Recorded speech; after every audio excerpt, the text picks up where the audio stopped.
पूतना उद्धार। श्री सुखदेव जी कहते हैं, परीक्षित, नंद बाबा जब मथुरा से चले तब रास्ते में विचार करने लगे कि वसुदेव जी का कथन झूठा नहीं हो सकता। इससे उनके मन में उत्पात होने की आशंका हो गई। तब उन्होंने मन ही मन भगवान की शरण ली। बोले, भगवान ही शरण है, वे ही रक्षा करेंगे, ऐसा निश्चय किया। पूतना नाम की एक बड़ी क्रूर राक्षसी थी। उसका एक ही काम था, बच्चों को मारना। कंस की आज्ञा से वह नगर, ग्राम और अहिरों की बस्तियों के बच्चों को मारने के लिए घूमा करती थी। जहां जहां के लोग अपनी प्रतिदिन के कामों में राक्षसों के भय को दूर भगाने वाले भक्त वत्सल भगवान के नाम, गुण और लीलाओं का श्रवण, कीर्तन और स्मरण नहीं करते, वहीं ऐसी राक्षसियों का बल चलता है। वह पूतना आकाश मार्ग से चल सकती थी और अपनी इच्छा के अनुसार रूप भी बना लेती थी। एक दिन नंद बाबा के गोकुल के पास आकर उसने माया से अपने को एक सुंदर युवती बना लिया और गोकुल के भीतर घुस गई। उसने बड़ा सुंदर रूप बनाया था। उसकी चोटियों में बेले के फूल गुंथे हुए थे, सुंदर वस्त्र पहने हुए थी। जब उसके कर्णफूल हिलते थे तब उनकी चमक से मुख की और लटकी हुई अलकें और भी शोभायमान हो जाती थी। उसके नितंब और कूच कलश ऊंचे ऊंचे थे और कमर पतली थी। वह अपनी सुंदर और मधुर मुस्कान और कटाक्षपूर्ण चितवन से ब्रजवासियों का चित्त चुरा रही थी। उस रूपवती रमणी को हाथ में कमल लेकर आते देख गोपियां ऐसी उत्पेक्षा करने लगीं मानो स्वयं लक्ष्मी जी अपने पति का दर्शन करने के लिए आ रही हैं। पूतना बालकों के लिए ग्रह के समान थी। वह इधर उधर बालकों को ढूंढती हुई अनायास ही नंद बाबा के घर में प्रविष्ट हो गई। वहां उसने देखा कि बालक श्री कृष्ण शैया पर सोए हुए हैं। परीक्षित, भगवान श्री कृष्ण दुष्टों के काल हैं, परंतु जैसे आग राख की ढेरी में अपने को छिपाए रहती है, वैसे ही उस समय उन्होंने अपने प्रचंड तेज को छिपा रखा था। भगवान श्री कृष्ण चर अचर आदि प्राणियों के आत्मा हैं, इसलिए उन्होंने उसी क्षण जान लिया कि बच्चों को मार डालने वाली पूतना ग्रह है और अपने नेत्र बंद कर लिए। जैसे कोई पुरुष भ्रमवश सोए हुए सांप को रस्सी समझकर उठा ले, वैसे ही अपने काल रूप भगवान श्री कृष्ण को पूतना ने अपनी गोद में उठा लिया।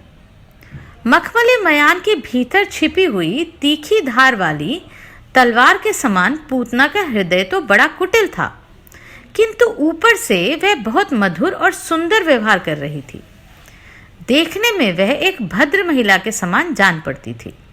इसलिए रोहिणी और यशोदा जी ने उसे घर के भीतर आई देखकर भी उसकी सौंदर्य प्रभा से हतप्रतिभ सी होकर कोई रोक टोक नहीं की, चुपचाप खड़ी खड़ी देखती रही। इधर भयानक राक्षसी पूतना ने बालक श्री कृष्ण को अपनी गोद में लेकर उसके मुंह में अपना स्तन दे दिया, जिसमें बड़ा भयंकर और किसी भी प्रकार ना पच सकने वाला विष लगा हुआ था। भगवान ने क्रोध को अपना साथी बनाया और दोनों हाथों से उसके स्तनों को जोर से दबाकर उसके प्राणों के साथ उसका दूध पीने लगे। वे उसका दूध पीने लगे और उनके साथी क्रोध प्राण पीने लगे। अब तो पूतना के प्राणों के आश्रयभूत सभी मर्मस्थान फटने लगे। वह पुकारने लगी, अरे छोड़ दे, छोड़ दे, अब बस कर। वह बार बार अपने हाथ और पैर पटक पटक कर रोने लगी। उसके नेत्र उलट गए। उसका सारा शरीर पसीने से लथपथ हो गया। उसकी चिल्लाहट, वेग बड़ा भयंकर था। उसके प्रभाव से पहाड़ों के साथ पृथ्वी और ग्रहों के साथ अंतरिक्ष डगमगा उठे। सातों पाताल और दिशाएं गूंज उठी। बहुत से लोग वज्रपात की आशंका से पृथ्वी पर गिर पड़े। परीक्षित, इस प्रकार निशाचरी पूतना के स्तनों में इतनी पीड़ा हुई कि वह अपने को छिपा न सकी। राक्षसी रूप में प्रकट हो गई। उसके शरीर से प्राण निकल गए, मुंह फट गया, बाल बिखर गए और हाथ पांव फैल गए। जैसे इंद्र के वज्र से घायल होकर वृतासुर गिर पड़ा था, वैसे ही वह बाहर गोष्ठ में आकर गिर पड़ी। राजेंद्र, पूतना के शरीर ने गिरते गिरते भी 6 कोस के भीतर के वृक्षों को कुचल डाला। वह बड़ी ही अद्भुत घटना हुई। पूतना का शरीर बड़ा भयानक था।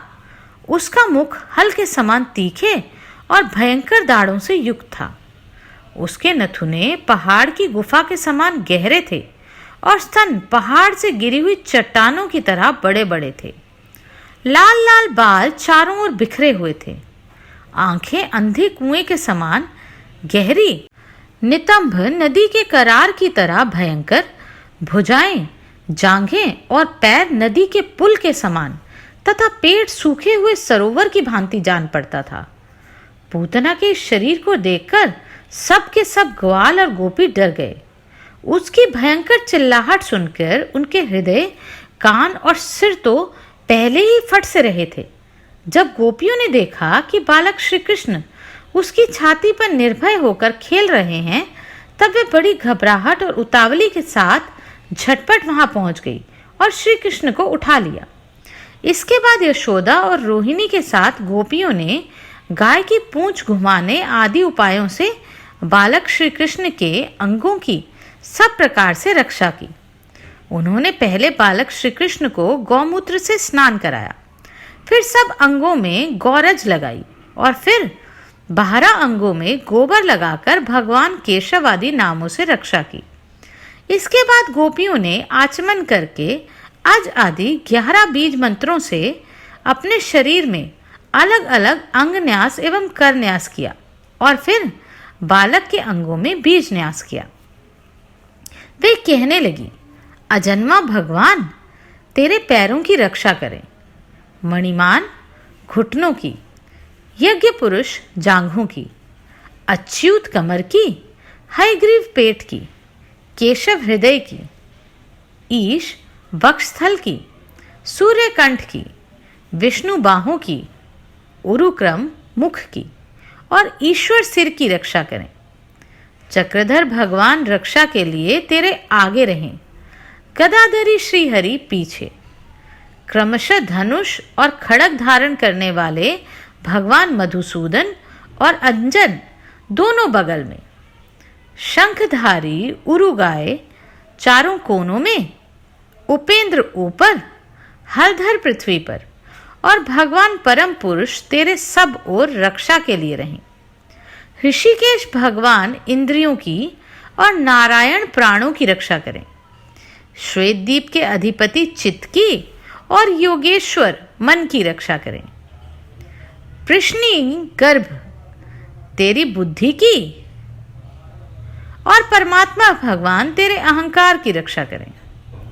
खेलते समय गोविंद रक्षा करें, सोते समय माधव रक्षा करें, चलते समय भगवान बैकुंठ और बैठते समय भगवान श्रीपति तेरी रक्षा करें।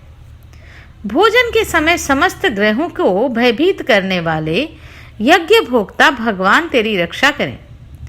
डाकिनी, राक्षसी और कुष्मंडा आदि बाल ग्रह, भूत प्रेत, पिशाच, यक्ष, राक्षस और विनायक, कोटरा, रेवती, ज्येष्ठा, पूतना, मातृका आदि शरीर, प्राण तथा इंद्रियों का नाश करने वाले उन्माद एवं अपस्मार आदि रोग, स्वप्न में देखे हुए महान उत्पात, वृद्ध ग्रह और बाल ग्रह आदि, ये सभी अनिष्ट भगवान विष्णु के नामोच्चारण करने से भयभीत होकर नष्ट हो जाएं। श्री सुखदेव जी कहते हैं, परीक्षित, इस प्रकार गोपियों ने प्रेम पाश में बंधकर भगवान श्री कृष्ण की रक्षा की। माता यशोदा ने अपने पुत्र को स्तन पिलाया और फिर पालने में सुला दिया। इसी समय नंद बाबा और अनेक साथी गोप मथुरा से गोकुल पहुंचे, जहां उन्होंने पूतना का भयंकर शरीर देखा। तब वे आश्चर्यचकित हो गए, कहने लगे, यह तो बड़े आश्चर्य की बात है। अवश्य ही वसुदेव के रूप में किसी ऋषि ने जन्म ग्रहण किया है। अथवा संभव है वसुदेव जी ने पूर्व जन्म में कोई योगेश्वर रहे हों, क्योंकि उन्होंने जैसा कहा था वैसा ही उत्पात यहाँ देखने में आ रहा है।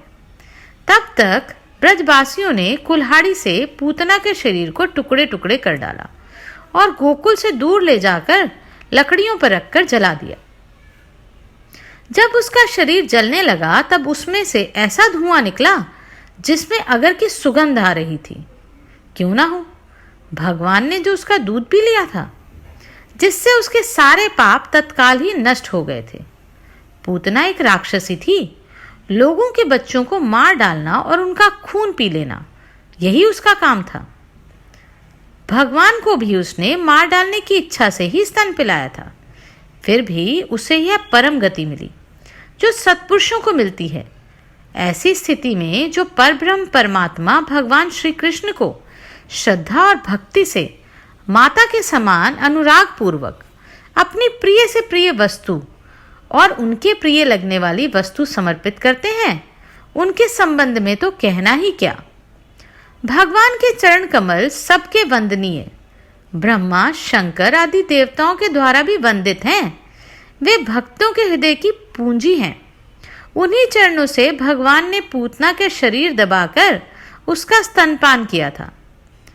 माना कि वह राक्षसी थी, परंतु उसे उत्तम से उत्तम गति जो माता को मिलनी चाहिए प्राप्त हुई। फिर जिनके स्तन का दूध भगवान ने बड़े प्रेम से पिया, उन गौवों और माताओं की तो बात ही क्या है। परीक्षित, देवकी नंदन भगवान कैवल्य आदि सब प्रकार की मुक्ति और सब कुछ देने वाले हैं। उन्होंने ब्रज की गोपियों और गौओं का वह दूध जो भगवान के प्रति पुत्र भाव होने से वात्सल्य स्नेह की अधिकता के कारण स्वयं ही झरता रहता था, भरपेट पान किया। राजन, वे गौएं और गोपियां जो नित्य निरंतर भगवान श्री कृष्ण को अपने पुत्र के रूप में देखती थी, फिर जन्म मृत्यु रूप संसार के चक्र में कभी नहीं पड़ सकती, क्योंकि यह संसार तो अज्ञान के कारण ही है। नंद बाबा के साथ आने वाले ब्रजवासियों की नाक में जब चिता के धुएं की सुगंध पहुंची, तब यह क्या हुआ, कहां से ऐसी सुगंध आ रही है, इस प्रकार कहते हुए वे ब्रज में पहुंचे। वहां गोपों ने उन्हें पूतना के आने से लेकर मरने तक का सारा वृतांत कह सुनाया। ये लोग पूतना की मृत्यु और श्री कृष्ण के कुशल पूर्वक बच जाने की बात सुनकर बड़े आश्चर्यचकित हुए।